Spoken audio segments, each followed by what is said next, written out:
Of terrain, Sun Tzu said we may distinguish 6 kinds of terrain, to wit: accessible ground, entangling ground, temporizing ground, narrow passes, precipitous heights, positions at a great distance from the enemy. Ground which can be freely traversed by both sides is called accessible. With regard to ground of this nature, be before the enemy in occupying the raised and sunny spots, and carefully guard your line of supplies. Then you will be able to fight with advantage. Ground which can be abandoned but is hard to reoccupy is called entangling. From a position of this sort, if the enemy is unprepared, you may sally forth and defeat him. But if the enemy is prepared for your coming, and you fail to defeat him, then, return being impossible, disaster will ensue. When the position is such neither side will gain by making a move first, it is called temporizing ground.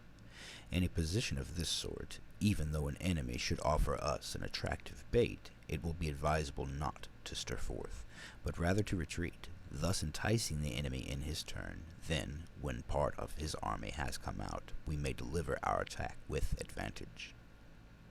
With regard to narrow passes, if you can occupy them first, let them be strongly garrisoned and await the advent of the enemy.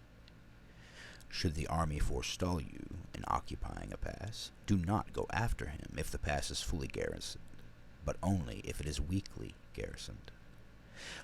With regard to precipitous heights, if you are beforehand with your adversary, you should occupy the raised and sunny spots, and there wait for him to come up.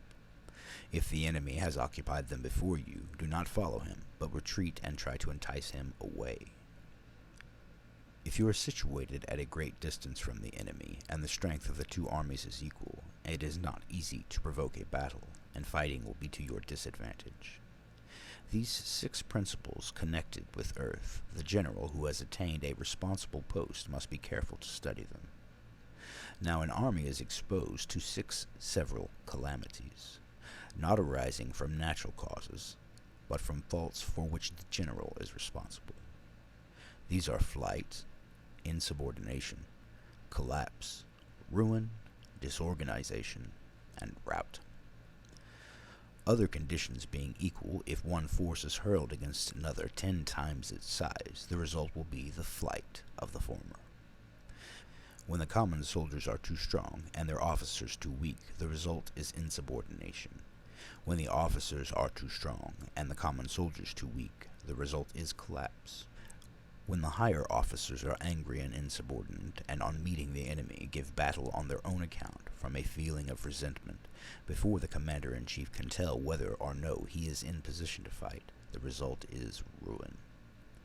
When the general is weak and without authority, when his orders are not clear and distinct, when there are no fixed duties assigned to officers and men, and the ranks are formed in the slovenly, haphazard manner, the result is utter disorganization. When a general, unable to estimate the enemy's strength, allows an inferior force to engage a larger one, or hurls a weak detachment against a powerful one, and neglects to place picked soldiers in the front rank, the result must be rout. These are 6 ways of courting defeat, which must be carefully noted by the general who has attained a responsible post. The natural formation of the country is the soldier's best ally, but a power of estimating the adversary, of controlling the forces of victory, and of shrewdly calculating difficulties, dangers, and distances, constitutes the test of a great general. He who knows these things, and in fighting puts his knowledge into practice, will win his battles. He who knows them not, nor practices them, will surely be defeated. If fighting is sure to result in victory, then you must fight, even though the ruler forbid it. If fighting will not result in victory, then you must not fight, even at the ruler's bidding.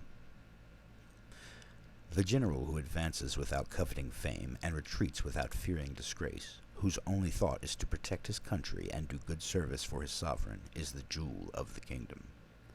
Regard your soldiers as your children, and they will follow you into the deepest valleys. Look upon them as your own beloved sons, and they will stand by you even unto death.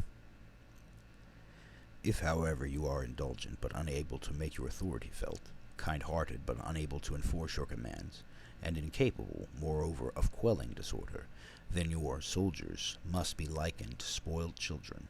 They are useless for any practical purpose. If we know that our own men are in a condition to attack, but are unaware that the enemy is not open to attack, we have gone only halfway towards victory.